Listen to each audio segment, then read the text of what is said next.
हम लोग ना ऐसे ही मेले में मस्ती करते हुए जा रहे थे, तो काफ़ी मज़ा ले रहे थे। जैसे कि आपको मैंने पिछले ब्लॉग में बताया था कि हम लोग गिरोना जाड़ी में मत्था टेकने के बाद बाहर निकले और वहाँ से अभी दूसरे मंदिर की तरफ जा रहे हैं। तो रास्ते में हमें ये ऐसे पीपनी सी बजाने वाला लड़का मिल गया, तो उसकी वीडियो वगैरह बनाने लगे। ऐसे ही मेले में मस्ती करते हुए दूसरे मंदिर की तरफ चलने लगे।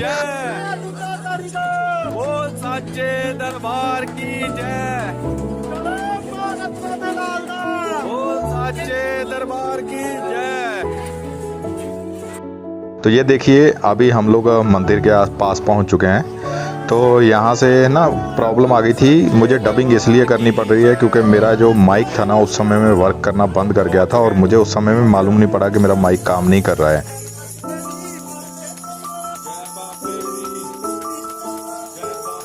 तो इसलिए मुझे अभी इसके डबिंग करनी पड़ रही है। और इस मंदिर का वैसे तो इतिहास मुझे आपको डबिंग करके ही बताना पड़ता है, क्योंकि वहाँ पे मैं आपको इतिहास बता नहीं सकता था।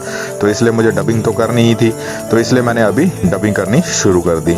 तो यहाँ पे पहले आप मंदिर के दर्शन कर लीजिए, उसके बाद मैं आपको यहाँ का इतिहास जो है माई रत्नों और बाबा बालकनाथ जी का जो इतिहास है वो भी मैं आपको साथ में बता दूंगा, ठीक है।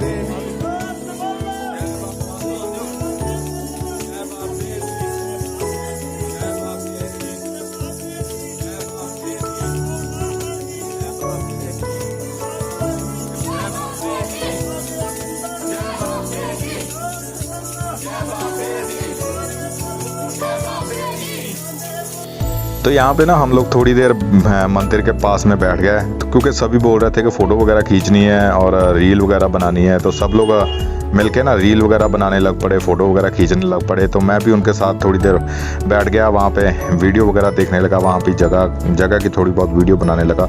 और संगत इतनी ज़्यादा थी, सुबह का टाइम था लेकिन ज़्यादा भी नहीं थी, इतनी भी ज़्यादा नहीं थी कि यानी कि धक्का मुक्की हो। ठीक ही थी संगत, इतनी ज़्यादा नहीं थी, सुबह सुबह के टाइम में ठीक ही था। लेकिन ये मेला जो बाबा बालकनाथ जी का जो मेला होता है ना वो काफ़ी बढ़ता है, काफ़ी संगत वहाँ पे होती है इन दिनों में। लेकिन हम जब गए तो वहाँ पे वो दिन संगत बहुत कम थी, उसके बाद धीरे धीरे मेला बढ़ने लगा था। लेकिन उस समय में संगत बहुत कम थी, आई थी लेकिन बहुत कम थी। तो ठीक था, वहाँ पे मज़ा आया घूमने का, दर्शन वगैरह करने का।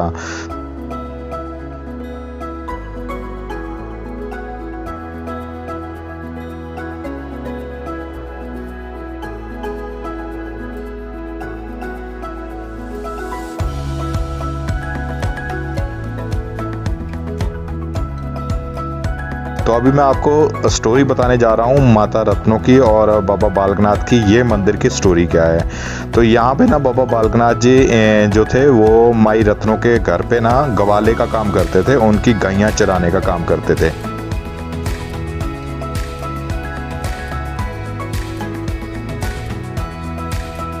तो जो माता रत्नों थी ना वो उनको खाने के लिए रोटी और लस्सी रोज़ देती थी, यानी कि उन्हीं के पास रहते थे। तो माता रत्नों उनको रोटी और खाने के लिए रोटी और लस्सी वहाँ पे ला के देती थी। तो आप वो गैयों को छोड़ देते थे चरने के लिए और ख़ुद जो गिरोना जाड़ी आपको दिखाई मैं वहाँ पे बैठ के तपस्या करते और यहाँ पे आके खाना खाते थे। तो ऐसा ही मतलब चलता रहा 12 साल तक, ऐसा ही मतलब उनका जो था वो रूटीन चलती रही।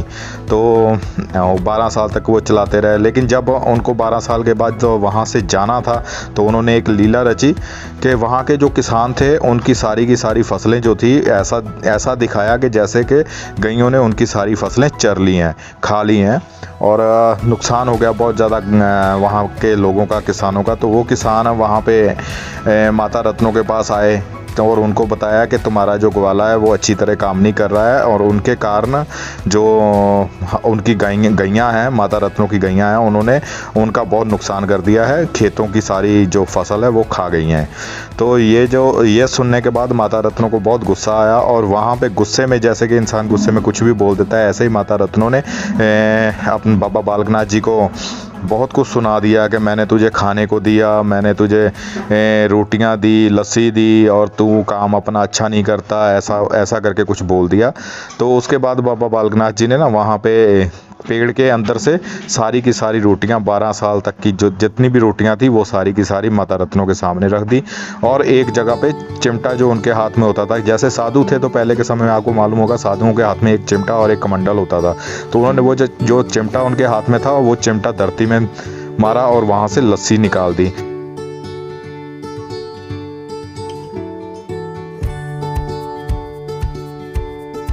तो सारी की सारी जो लस्सी थी और जो रोटियां थी वो माता रत्नों को वापस कर दी और वहाँ से वो मोर की सवारी लेके वहाँ से आगे चले गए जहाँ पे हमें जाना है। मैं आपको बोलता हूँ ना कि बाबा बालकनाथ की गुफा पे जाना है मत्था टेकने के लिए, तो वो वही गुफा है जहाँ पे यहाँ से उड़ने के बाद वो वहाँ पे जाके रहने लगे थे। और वो गुफा का भी एक इतिहास है जो कि मैं आपको अगले व्लॉग में, जब हम लोग वहाँ गुफा पे जाएंगे, तब मैं आपको उस गुफा का इतिहास भी बताऊँगा।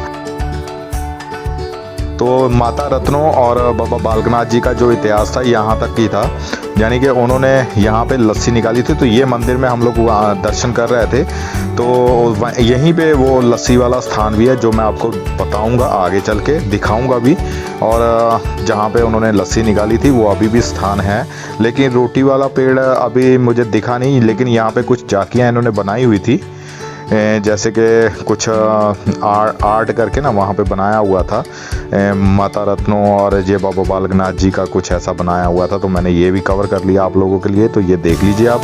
और ज़्यादातर लोगों को तो ये इतिहास मालूम ही होगा, लेकिन जिन लोगों को इतिहास मालूम नहीं था तो वो मुझे कमेंट में ज़रूर बताना कि आपको ये मेरा जो व्लॉग है वो आपको कैसा लगा। पहले मैं व्लॉग वैसे ही डाल देता था, लेकिन अभी सोच रहा हूँ कि आगे आने वाले व्लॉग्स में थोड़ा थोड़ा उन जगहों के इतिहास के बारे में भी आप लोगों को जानकारी दिया करूँगा, ताकि जिनको इस जगहों के इतिहास के बारे में नहीं मालूम है तो उनको भी मालूम पड़ता रहे। तो उसके बाद हम लोग ना नीचे मंदिर की तरफ आ गए। यहाँ पे ना 2-3 मंदिर एक साथ ही थे, तो हम लोगों ने सारे मंदिरों के अंदर से दर्शन किए और आप लोगों को भी वो मंदिर दिखाए। ठीक है, तो यहाँ पे ना भोलेनाथ का मंदिर आया, पहले हम लोगों ने यहाँ पे भी मत्था टेका और उसके बाद ऐसे ही धीरे धीरे करके कुछ मंदिर बना हुए थे। और यहाँ पे आप देख रहे हो लस्सी लिखा हुआ है सामने दीवार पे, लस्सी वाला स्थान, यानी कि वो स्थान जो है यहीं पे है, इसी मंदिर में है। तो वो स्थान भी मैं अभी आपको दिखाऊंगा। तो ये देखो, ये वो स्थान था यहाँ जिसको कवर किया हुआ है इन्होंने, यही स्थान था जहाँ पे बाबा बालकनाथ जी ने लस्सी निकाली थी अपना चिमटा मारने के बाद। और उसके बाद बाबा बालकनाथ जी अपने मोर पे सवार होके ऊपर गुफा में जाके रहने लगे। तो आपको अगर मेरी वीडियो अच्छी लगती है तो वीडियो को लाइक ज़रूर कर दिया करो, चैनल को सब्सक्राइब कर दिया करिए। आप लोगों के लिए ही ऐसी अच्छी वीडियो मैं बना के लाता हूँ। और आपको वीडियो कैसी लगती है वो मुझे कमेंट में ज़रूर बताया करो। अगर अच्छी नहीं लगती तो वो भी बताया करो, ताकि मैं आगे आने वाली वीडियो में अपनी कमियों को दूर कर सकूँ। ठीक है, तो यहाँ मंदिर में ना हमने थोड़ी देर बैठ के चौंकी वगैरह बढ़ी और मैंने मंदिर के कुछ अच्छे शॉट वगैरह लिए। और उसके बाद ना हम लोग आगे जाने के लिए तैयार हो गए। तो यहाँ पे मंदिर में हर भगवान की मूर्तियाँ रखी हुई थी, जैसे कृष्ण, राधा कृष्ण की मूर्ति थी, भोलेनाथ की थी, बाबा बालकनाथ की थी।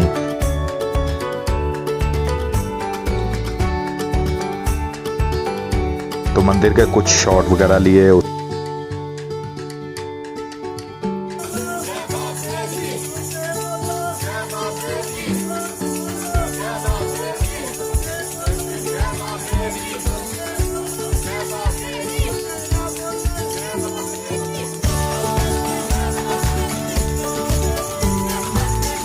आपको मेरी वीडियो अच्छी लगी है, मैं जो डबिंग कर रहा हूँ, जो आपको हिस्ट्री बता रहा हूँ, वो अगर आपको अच्छी लगी है तो वीडियो को लाइक ज़रूर करना। ठीक है, तो चैनल को सब्सक्राइब ज़रूर करना।